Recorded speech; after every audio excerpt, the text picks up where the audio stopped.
कार्बोरेंडर universal stock का question है कि स्टॉक में क्या करें। 1700 पर लिया हुआ है, अभी 1500 पर चल रहा है। तो जो मेरी सोच है उसके हिसाब से मैं बात करता हूँ। डिस्क्लेमर है, आप अपनी सोच और रिसर्च के हिसाब से फाइनेंशियल एडवाइजर की सलाह लेने के बाद ही काम करें।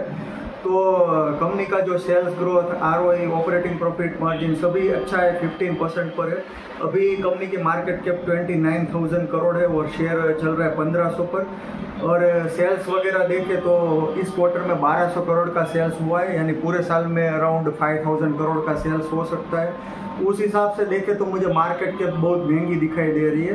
बैलेंस शीट के हिसाब से देखें तो 4000 करोड़ बैलेंस शीट है, तो उस हिसाब से भी मुझे मार्केट कैप महंगी दिखाई दे रही है। तो फंडामेंटल में तो मुझे महंगा दिखाई दे रहा है। अराउंड 16,000 करोड़ के आसपास मुझे फेयर वैल्यूएशन दिखाई दे रही है, लेकिन अभी 29,000 करोड़ है, तो मुझे महंगा दिखाई दे रहा है। तो मेरे हिसाब से अगर कोई स्टॉक महंगा है और अगर उसमें हम इंटरेस्टेड है तो मैं शॉर्ट टर्म ट्रेडिंग करनी चाहिए। शॉर्ट टर्म देख के, शॉर्ट टर्म के लिए मैं खुद 1 आवर 200 ही मैं फॉलो करता हूँ। तो आप इसमें कार्बन यूनिवर्सल में देखो तो 1 आवर 200 में 1666 पर है और अभी स्टॉक उसके नीचे चल रहा है, तो मेरे हिसाब से नेगेटिव है। तो मेरे हिसाब से कोई भी स्टॉक लेने से पहले आपको पहले टारगेट पता होना चाहिए कि स्टॉक में क्या रिस्क है वो पता होना चाहिए।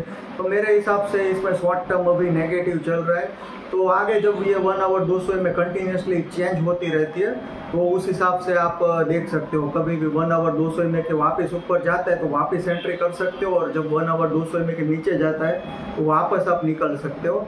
और वैल्यू बाइंग के हिसाब से तो कोई बड़ी गिरावट आती है, जैसा मैंने बोला 16,000 करोड़ के आसपास मार्केट के, यानी यहाँ से 900 के आसपास इसका फेयर वैल्यूएशन बन रहा है, तो वहाँ पर आता है तो उसके बाद इन्वेस्टमेंट का हम देख सकते हैं।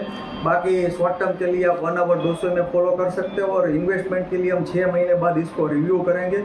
मेरा व्यू सही या गलत हो सकता है, आप अपने रिस्क के हिसाब से काम काज करें। Thank you.